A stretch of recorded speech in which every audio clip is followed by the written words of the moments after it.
علی بھائی اگلا سوال ہے کہ عموماً وائزین حضرات کی جانب سے جمعۃ المبارک کے دن درود شریف پڑھنے کی ترغیب دلائی جاتی ہے، کیا جمعہ کے دن درود شریف پڑھنے کی کوئی خاص فضیلت وارد ہوئی ہے؟ اگر ہاں تو یہ بھی بتا دیں کہ کتنی تعداد میں درود شریف پڑھا جائے اور کون سا درود پڑھا جائے؟ دیکھیں درود شریف کے اوپر میں نے ایک ڈیٹیل لیکچر ریکارڈ کروایا، مسئلہ نمبر 56، درود شریف کے صحیح فضائل اور صحیح احکام و مسائل، 2 گھنٹے کا ہے، اس میں نے سارے ٹاپکس کور کیے۔ اسپیسیفکلی سوال کو میں ایڈریس کر دیتا ہوں۔ سب سے پہلے تو درود شریف کے کون سے سیغے ہیں جو پسندیدہ ہیں؟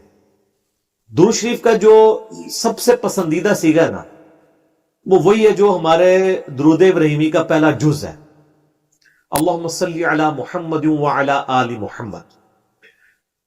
سنن نسائی میں حدیث ہے، انٹرنیشنل نمبر کے مطابق 1293 اور ایک نمبرنگ کے مطابق ہے 1292۔ یہ مجھے زبانی یاد ہے نمبر، 12 نبی علیہ السلام کی نسبت سے اور 92 محمد کی وجہ سے، 1292 سنن نسائی۔ زید ابن خارجہ سے نبی علیہ السلام نے فرمایا مجھ پہ درود پڑھنا لازم کر لو اور اپنی دعاؤں میں پڑھا کرو اللہم صلی علی محمد وعلی آل محمد۔ یہ سنی شیعہ دونوں کے ہاں پڑھا جاتا ہے۔ اس کے علاوہ بخاری اور مسلم میں درود ابراہیمی ہے جو ہم نماز میں پڑھتے ہیں، یہ بھی ثابت ہے۔ باقی جتنے بھی درود ہیں اسی سے ملتے جلتے ہیں۔ صلی اللہ علیہ وآلہ وسلم، یہ بھی نبی علیہ السلام سے ثابت ہے، صحیح مسلم میں حضرت عیسیٰ علیہ السلام کے لیے آپ نے کہا وَنُزُولِ عِیسَى ابْنَ مَرْیَمَ صلی اللہ علیہ وسلم، وآلہ وسلم کے ساتھ پڑھنا بہتر ہے کیونکہ نبی علیہ السلام نے اسی کی ترغیب دلائی ہے۔ درود ابراہیمی میں بھی دیکھیں، باقی درودوں کے اندر بھی۔ اب رہا مسئلہ کتنی تعداد میں پڑھا جائے، جتنی حسب توفیق ہو۔ مجموع الزوائد میں ایک صحیح سند کے ساتھ حدیث موجود ہے سنن طبرانی کے ریفرنس سے کہ جو شخص صبح کے وقت 10 دفعہ درود شریف پڑھ لے اور 10 دفعہ شام کے وقت، قیامت والے دن اسے میری شفاعت نصیب ہوگی۔ تو یہ بڑا آسان ہے، 10 دفعہ اللہم صلی علی محمد وعلی آل محمد پڑھنے میں کتنا ٹائم لگتا ہے؟ باقی اللہ تعالیٰ نے ڈیٹم لیول کے اوپر تو آپ پہ ویسے ہی یہ لازمی کر دیا ہے۔ نماز میں ہم درود شریف پڑھ ہی رہے ہوتے ہیں، ہر نماز میں پڑھ رہے ہوتے ہیں۔ درود شریف کے بغیر تمہاری نماز ہی مکمل نہیں ہوتی، اور ہماری نماز تو ہم تو دعائے قنوت کے بعد بھی درود شریف پڑھتے ہیں، صحیح سند سے ثابت ہے۔ نماز جنازہ میں بھی درود شریف پڑھتے ہیں، ہر جگہ درود شریف ہے۔ مسجد میں داخل ہوتے وقت درود شریف ہے، وہ حدیثیں موجود ہیں، وہ میں نے اس لیکچر میں ساری حدیثیں بتائی ہیں۔ ہر خطبے کے آغاز میں درود شریف ہے، جس مجلس میں نبی علیہ السلام کا ذکر ہو وہاں پہ درود شریف ہے۔ مولا علی علیہ السلام سے حدیث ہے جامعہ ترمذی میں صحیح سند کے ساتھ کہ نبی صلی اللہ علیہ وآلہ وسلم نے فرمایا وہ شخص کنجوس ہے جس کے سامنے میرا ذکر ہو اور مجھ پر درود نہ پڑے، اللہم صلی علی محمد وعلی آل محمد۔ اور ترمذی میں ایک حدیث ہے وہ شخص تباہ و برباد ہو جائے جس کے سامنے میرا ذکر ہو اور مجھ پر درود شریف نہ پڑے، اللہم صلی علی محمد وعلی آل محمد۔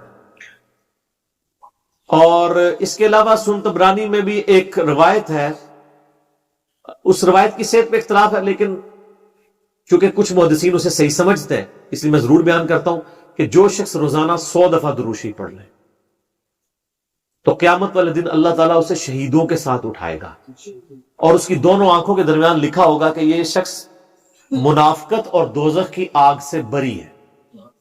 100 دفعہ درود شریف، میری تو کوشش ہوتی ہے کہ 100 دفعہ درود شریف روزانہ کم از کم ضرور پڑھا جائے۔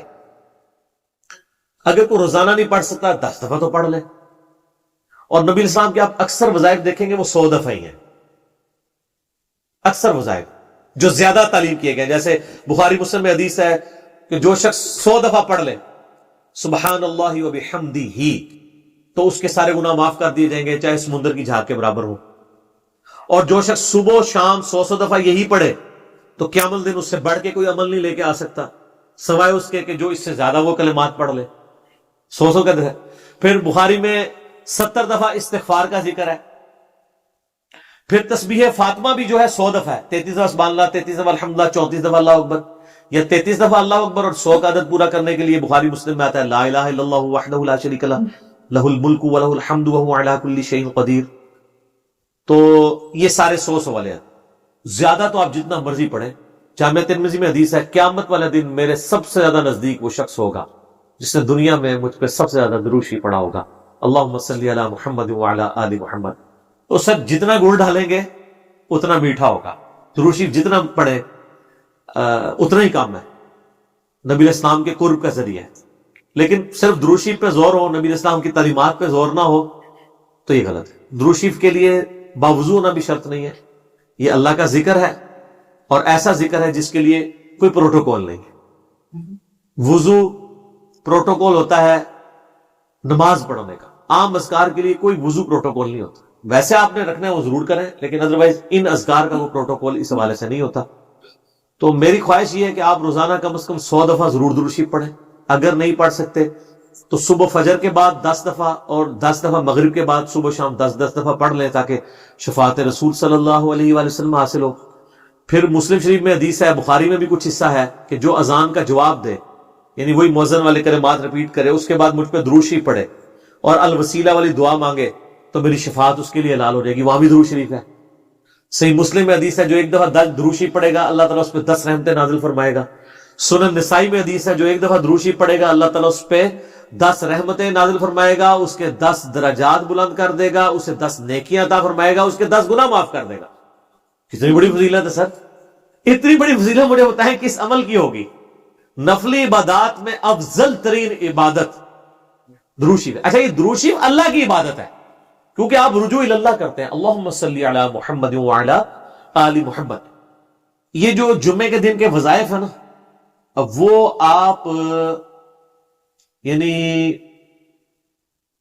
غروب آفتاب جمعرات والے دن اس سے لے کے جمعے کی مغرب تک کر سکتے ہیں. یہ نہیں ہوتا کہ جمعے کے دن کوئی کرنا ہوتا ہے. تو جمعے والے دن درود شریف پڑھنے کی فضیلت ہے. ابو داؤد کے اندر اور ترمذی کے اندر, سنن نسائی میں, ابن ماجہ میں حدیث ہے کہ نبی صلی اللہ علیہ وآلہ وسلم فرمایا کہ جمعے کا دن تمام دنوں کا سردار ہے. اسی دن آدم علیہ السلام پیدا ہوئے, اسی دن وہ فوت ہوئے, اسی دن پہلا سور پھونکا جائے گا, دوسرا سور پھونکا جائے گا, قیامت قائم ہوگی. تم جمعے والے دن مجھ پہ کثرت سے درود پڑھو, تمہارا درود مجھ پر پیش کیا جائے گا. تو صحابہ کرام نے جرت کر کے پوچھا یا رسول اللہ صلی اللہ علیہ وسلم جب آپ مر جائیں گے اور آپ کی ہڈیاں مٹی میں مل جائیں گی. سر یہ صحابہ کے الفاظ ہیں جب تک 295C نہیں تھی مدینہ شریف میں, ورنہ آج کل تو کوئی سوال کر سکتا ہے. صحابہ پہ اللہ کی کروڑوں رحمتیں ہوں, سوال کیے تو میں عقیدے پتہ چلے. تو نبی علیہ السلام نے فرمایا کہ ان اللہ حرم علی الارض ان تأکل اجساد الانبیاء, بے شک اللہ نے مٹی پہ حرام کر دیے کہ نبیوں کے جسموں کو کھائے. تو نبیوں کے جسم سلامت ہیں قبروں کے اندر, ان پر درود شریف پیش ہوتا ہے. تو جمعے والے دن درود شریف کی ایک خاص فضیلت ہے. جمعے والے دن ضرور 100 بار پڑھ لیا کریں. نبی علیہ السلام کی بارگاہ میں درود شریف پیش ہو رہا ہوتا ہے. وہ سنن نسائی میں حدیث ہے نا, زمین پہ کچھ فرشتے سیاحت کرتے ہیں, میرے امتیوں کا سلام مجھ تک پہنچاتے ہیں. اور میں نے دیکھا ہے کہ یہ حقیقت بات ہے, مسلمانوں کے جتنے مکاتب فکر ہیں ان میں سے 2 مکاتب فکر میں نے درود شریف کا بہت اہتمام دیکھا ہے. نبی علیہ السلام کا مبارک ذکر کرتے وقت پہلے نمبر پہ شیعہ حضرات کو میں نے دیکھا ہے کہ وہ درود شریف کا بہت اہتمام کرتے ہیں, اور دوسرے نمبر پہ اہل حدیث کے ہاں. آپ عرب میں چلے جائیں, آپ وہاں پہ عربی خطبے سنیں ان کے جمعوں کے, سر اگر ایک جملے میں 3 دفعہ آ رہا ہے نا تو وہ قال النبی صلی اللہ علیہ وآلہ وسلم پورا پڑھیں گے. یہاں ہمارے لوگ بیان کرتے پوری تقریر, میرے حضور گئے, حضور آئے, حضور نے کیا, درود شریف ایک دفعہ بھی نہیں پڑھتے کیونکہ ٹرینڈ میں نہیں ہے. تو یہ ٹرینڈ سیٹ کرنا چاہیے, اور یہ بھی آپ کا کام ہے کہ جب کسی علماء سے آپ یہ سنیں کہ وہ بغیر درود شریف کے نبی صلی اللہ علیہ وآلہ وسلم کا ذکر کر رہا ہے, تو آپ اسے بتائیں کہ یار چلو 4 دفعہ نام لیا ہے, 1 دفعہ تو درود شریف ساتھ پڑھتے. اور لیکن میں آپ کو بتاؤں, بزرگوں کے جب نام لیں گے نا کبھی بغیر رحمت اللہ لے کے نہیں لیں گے. آپ یہ دیکھیں کہ کبھی کوئی کہہ دے کہ شیخ عبد القادر جیلانی نے فرمایا, ہمیشہ کہیں گے رحمت اللہ علیہ. تو پھر سر ہم کیوں نہ کہیں کہ آپ بابوں کو نبی علیہ السلام سے اوپر سمجھتے, بغیر رحمت اللہ علیہ کا کبھی بھی یہ ذکر نہیں کریں گے اپنے بابوں کا, لیکن نبی صلی اللہ علیہ وآلہ وسلم کا ذکر کر دیں گے. تو درود شریف کا اہتمام کرنا چاہیے. نبی صلی اللہ علیہ وآلہ وسلم نے اس کی ترغیب دلائی ہے. یہاں پہ میں ایک مسئلہ عرض کر دوں, جو درود شریف کے دشمن ہے نا, اہل بیت کے دشمن, اب وہ اکثر اس چیز کو اٹھاتے ہیں, وہ کہتے ہیں یہ جو درود شریف میں ذکر ہے نا اللہم صلی علی محمد وعلی آل محمد, یہاں آل محمد سے مراد نبی علیہ السلام کے اہل بیت نہیں ہے صرف, بلکہ پوری امت ہے. کیونکہ قرآن میں تو آل فرعون کہا گیا ہے, فرعونیوں کو, آل موسیٰ تو یہ بھی آل محمد سے مراد ہے محمد والے نہ. یہ کہانیاں اس وقت تک تھیں جب تک کہ انجینئر صاحب کی ویڈیوز بخاری مسلم کی روشنی میں سامنے نہیں آئی تھی. صحیح بخاری میں یہ الفاظ ہیں کہ صحابہ کرام نے کہا اے اللہ کے محبوب صلی اللہ علیہ وآلہ وسلم ہم نے سلام تو آپ پہ عرض کرنا سیکھ لیا ہے, السلام علیکہ ایھا النبی ورحمۃ اللہ وبرکاتہ, نماز میں. آپ ہمیں یہ بتائیے کہ ہم آپ اور آپ کے اہل بیت پر درود کیسے پڑھیں. آپ اور آپ کی آل پہ نہیں, اہل بیت. تو کوئی نبی علیہ السلام کا امتی جو غیر سید ہے اور وہ کہہ سکتا ہے میں اہل بیت ہوں؟ تو اہل بیت کے اگینسٹ آل محمد آپ نے تعلیم فرمایا. درود شریف میں آل محمد سے مراد اہل بیت, نبی علیہ السلام کی جو اولاد ہے, یعنی آل علی, آل عقیل, آل عباس, آل جعفر, جو صحیح مسلم میں غدیر خون کی حدیث کے اندر موجود ہے.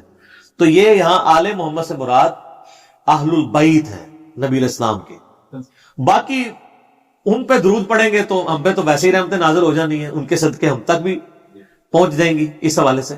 تو یہ میں نے ایک ضمن مسئلہ عرض کر لیا, لوگ بیچ میں نا یہ ایک پخے چھوڑ رہے ہوتے ہیں. تو میں نے اس پہ میرا یوٹیوب پہ کلپ بھی چڑھا ہوا ہے درود اور اہل بیت کے دشمن. تو اس میں نے بتایا تھا یہ یعنی اپنے بغض کا اظہار اس طریقے سے کر رہے ہوتے ہیں. ان کو تو کوئی چیز اس طریقے سے ہضم نہیں ہو رہی ہوتی نا, تو وہ جان بوجھ کے ایسی باتیں نکالتے ہیں. درود شریف پڑھیں. اور مجھے یاد ہے کہ ایک 3-4 سال پہلے مجھے ایک بریلوی بھائی کا فون آیا, تو مجھے کہنے لگے کہ جی آپ کی ویڈیوز بہت اچھی ہیں, میں آپ کی ویڈیوز کی وجہ سے مسلک چھوڑا, سب کچھ سیکھا. آپ سے ایک ریکویسٹ کرنی ہے کہ آپ جب درود شریف پڑھتے ہیں نا تو آپ صلی اللہ علیہ وآلہ وسلم پڑھا کریں. تو آپ میری پرانی ویڈیوز دیکھیں تو اس میں صلی اللہ علیہ وسلم ہوتا تھا. تو میں نے اس کا پھر یہ مشورہ مانا, تو پھر میں نے آہستہ آہستہ اپنے آپ کو اس کا عادی کیا کہ وآلہ وسلم بھی کہا جائے, کیونکہ نبی صلی اللہ علیہ وآلہ وسلم کو یہ چیز پسند ہے کہ آپ صلی اللہ علیہ وآلہ وسلم کے اہل بیت کا ذکر کیا جائے. اس لیے درود ابراہیمی میں بھی اہل بیت کا ذکر کیا گیا. اچھا, درود ابراہیمی میں بعض لوگ کہتے ہیں یہ جو آل ابراہیم کا ذکر ہے تو آپ یہودیوں میں درود پڑھ رہے ہوتے ہیں. نہیں سر, یہودیوں میں کہاں درود ہے؟ اس میں ہے کہ اے اللہ درود بھیج محمد صلی اللہ علیہ وآلہ وسلم اور ان کی آل یعنی اہل بیت کے اوپر جیسا کہ تو نے رحمت بھیجی تھی. مثال ہے, اب والے یہودی تو ہے ضربت علیہم الذلہ والمسکنہ, یہ تو مغضوبی علیہم ہے, یعنی مراد وہ جو اہل توحید تھے بنی اسرائیل میں سے. کون؟ حضرت موسیٰ علیہ السلام, عیسیٰ علیہ السلام, یعقوب علیہ السلام, یوسف علیہ السلام, جن پہ اولاد ابراہیم تو یہ ہے نا. وہ تو اولاد ابراہیم نہیں ہے جس نے ابراہیم والے کام ہی چھوڑ دیے. وہ تو قرآن میں آیا کہ حضرت نوح علیہ السلام نے کہا یا اللہ یہ میرا بیٹا ہے. اللہ فرمایا اس کے تو اعمال ہی کافروں والے, تیرا بیٹا ہی نہیں, بیگوٹن سن تھا. تعلیمات پہ اب اللہ کرنے کی وجہ سے اللہ تعالیٰ نے بیگوٹن سن ہونا, سلبی بیٹا ہونے کا بھی انکار کر دیا.